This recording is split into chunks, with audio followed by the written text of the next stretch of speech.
The grasshopper problem here in western Nebraska has been a little overwhelming this year. We had an exceptional hatch this past year, and as you can see, we have a lot of grasshoppers. And what we'd like to do is talk a little bit about how to control these grasshoppers.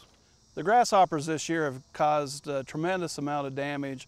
We've had reports of spruce and pine trees being defoliated, and as you can see here, we have some irises that they've worked on here, and they've pretty much did a lot of defoliation on the irises.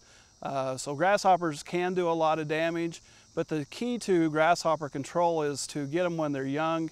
As they get big, control becomes a whole lot more difficult. The areas that are hardest hit with grasshoppers are those areas that are next to grass areas and waste areas.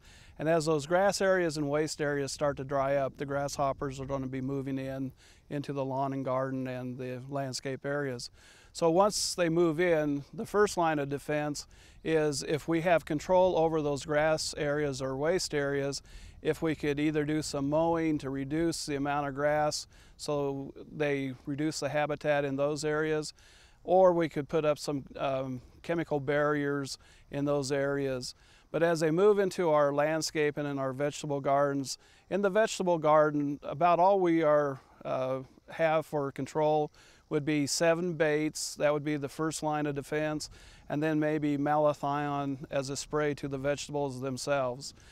As we look at the general landscape, we could use some chemicals that are a little bit more toxic, and we can look at things such as orthene that would be a systemic, that would give us a little bit better control, a little longer lasting control, but we cannot use those materials in the vegetable garden. So we're going to use the orthene for the trees, the shrubs, the ornamental flowers, and as we deal with the vegetable gardens, we got to remember 7 baits or malathion for controlling the vegetable gardens.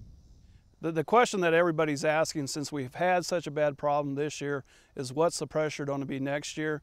We really don't know that at this time, but where we've had good numbers, if we have a good egg laying period, we may see numbers again. So depending upon the winter, the cold temperatures of the winter, the wetness of the spring, those will all be determining factors on numbers for next year.